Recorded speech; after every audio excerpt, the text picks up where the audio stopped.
This big story this morning, outgoing FDA Commissioner Scott Gottlieb says the agency could move to ban e-cigarette pods to stop teenagers from using them. In his only network television interview during his final week in office, he told our own Dr. Jon LaPook the companies that make e-cigarettes must do more to prevent minors from getting hold of them. It is estimated that more than 3.6 million middle and high school students vaped last year. Among high school students, there was a 78% increase in vaping from 2017. You know, this is a major concern. This happened in the last 2 years. This is something that caught everyone by surprise. If we see another sharp increase in the youth rates this year, we're going to have to look at more draconian measures, like potentially taking these pod-based products off the market entirely. Have you had any pushback from the administration about your proposals? The issues around the youth use of the e-cigarettes have broad support. I don't think anyone in this administration, certainly no one I've encountered, wants to see a generation of kids become addicted to nicotine through e-cigarettes.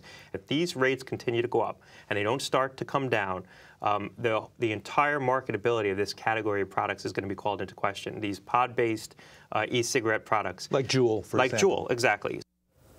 Juul CEO Kevin Burns says the company has taken action to prevent use by minors, including restricting the sales of flavored pods and shutting down its Facebook and Instagram accounts.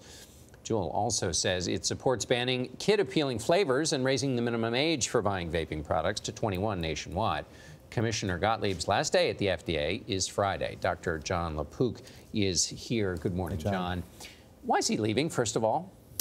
He says that, you know, he's got 3 young daughters at home and he hates the commute. He wants to see them growing up. That's what his excuse is. And what could the FDA do to get to lower vaping? Because the kids I know get around, and they get around any blocks that you put in front of them. Yeah, that's the question is, you know, what can you do? Because even if, like Juul is saying, we're taking steps on social media and we're going to make it less available to have these flavored pods, but the best marketers are the kids themselves. And they're in junior high school. It's very easy. They kind of, you know, look very, very easy to use without anybody sort of seeing them. So the question is, what can be done? And that's why he's saying we may be taking draconian measures. Well, some of the things that help with actual smoking cigarettes was an education campaign after, of course, the attorney generals sued the tobacco industry. What do we know are the health effects of these e-cigarettes, specifically on the brain? Right. And the question is, on the developing brain, you can get addicted to nicotine. So, yes. There is a role probably for people who are already smoking to help them get off of cigarettes. But what about the kid who's never smoked at all, has never used any nicotine? Now it's kind of cool to use,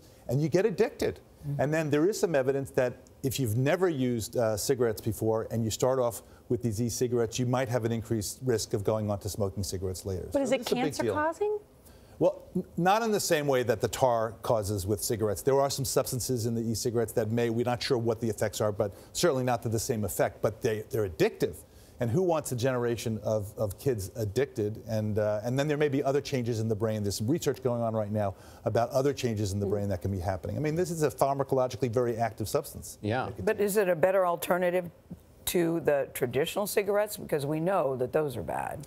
Yeah, there's no doubt. The regular if you have to do it. If you are smoking already and it's helping you to get off it, it's an off-ramp, great. The question is, if you've never smoked, you've got these teenagers and you're suddenly addicting them because it's cool. And I know you talked to Dr. Gottlieb also about the growing number of states that are allowing the recreational use of marijuana. Right. What did the doctor say? Well, you know, he is concerned also about the effect of marijuana on the developing brain, too, and there is some evidence about that. And I asked him about, you know, isn't it time for it to no longer be a Schedule I on the same level as heroin, because it's made it so hard to do research on it, and kind of shame on us. It's been around for all these thousands of years, and certainly in the last 50 years, we haven't done enough research. He said, yeah, he favors being able to have more research, but of course it's under the control of the DEA in terms of making a ruling like that. So talking to you, it sounds like he's ready to go. Do you know what he plans to do next? Well, he gave me a little clue. I'm not sure he meant to, but he was talking about drug prices and about trying to control them. And I said, you have all these ideas. He has his arms around all these facts. Why don't you just stay here and fix the drug prices? He says, well, I can do that from the outside. I said, really? How are you going to do that? He said, stay tuned. Well, I know from both hearing from you and Dr. Agus that he was one of the toughest FDA commissioners in really bringing this epidemic of Juul to light. Very aggressive agenda, and it's surprising. And well liked. And well liked. Yeah. Thank you, John. Thank you.